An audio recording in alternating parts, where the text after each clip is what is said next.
orb of molten copper, dipped toward the jagged edge of the world. Its light stretched across the valley, painting the ancient oak in hues of bruised violet and gold. This was the hour of the long shadow, where every leaf seemed to hold its breath, sensing the departure of the warmth that had sustained it through the fever of summer. The day was not merely ending, it was dissolving into the memory of itself. A restless wind began to stir, carrying the scent of frost and distant wood smoke. It moved through the canopy with a dry, papery rattle, whispering of the necessity of release. One by one, the leaves let go. They did not fall in defeat, they spiraled in a final, frantic dance, surrendering their vibrant greens for the brittle honesty of amber and rust. The tree stood taller as its burden lightened, preparing for the skeletal grace of the coming season. Then came the silence of the white shroud. Snow descended in a million quiet decisions, burying the scars of the earth and the debris of the fallen. Underneath the heavy drifts, the world grew cold and still. To the casual observer, this was the great cessation, a landscape stripped of its pulse.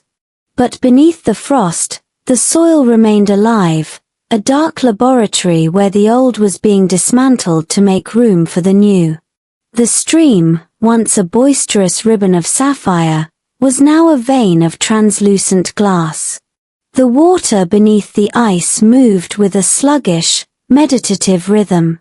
It waited in the dark, gathering the patience of the stone. In this frozen state, time did not seem to pass linearly.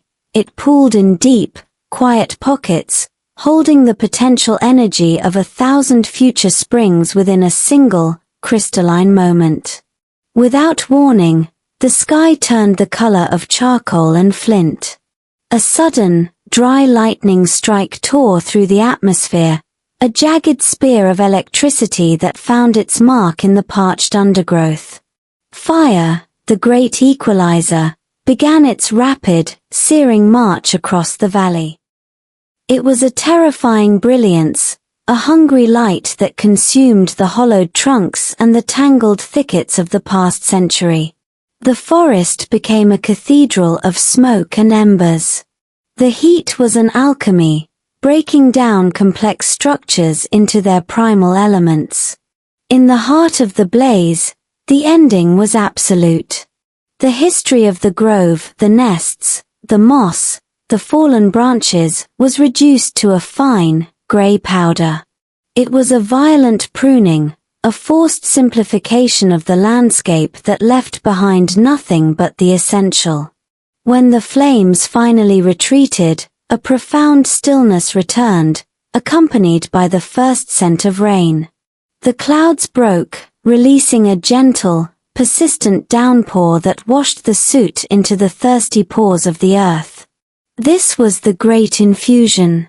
The minerals from the ash, once trapped in wood and bone, were now being carried down into the dark, fertile depths, feeding the hidden architecture of the future. From the center of a scorched hollow, a single spear of emerald green pierced the charcoal. It was a seedling, no larger than a thumb, yet it carried the blueprint of a titan. It drew strength from the very destruction that had cleared its path to the sun. The absence of the old canopy was not a void, but a window. For the first time in an age, the light reached the floor with undiluted intensity. Years flowed like water over smooth stones. The valley transformed into a mosaic of youthful vigor. Saplings raced toward the blue, their bark smooth and their leaves wide with ambition. The stream, long ago freed from its icy cage, sang a more complex song now, diverted by new rocks and shaded by new ferns. The landscape was unrecognizable, yet it was the same earth, expressing its resilience in a different key. The sun, that eternal witness, began its descent once more. It found the new forest taller, stronger, and more intricate than the one that had come before. The horizon remained the same, a steady line between what was and what will be. Every sunset was a promise, every winter a preparation, and every fire a clearance. In the grand mechanics of the universe, there are no final curtains, only the shifting of the light as the next act begins.